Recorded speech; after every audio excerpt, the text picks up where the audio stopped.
महाराष्ट्राची चेरापुंजी अशी ओळख असलेल्या सिंधुदुर्ग जिल्ह्यातील सावंतवाडी तालुक्यातील आंबोलीत मान्सूनने जोरदार हजेरी लावली आहे।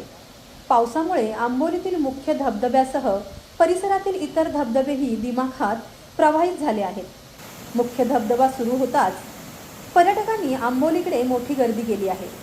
महाराष्ट्रासह गोवा आणि कर्नाटकातून पर्यटक येथे दाखल होत असतात। विशेष म्हणजे आंबोलीत एकाच वेळी ऊन, पाऊस आणि दाट धुक्यांचा अनोखा संगम अनुभवायला मिळत असल्याने पर्यटक हा निसर्गरम्य अनुभव मनमुराद लुटताना दिसत आहेत। त्यामुळे संपूर्ण आंबोली परिसराला पर्यटनाची नवी उभारी मिळाली आहे।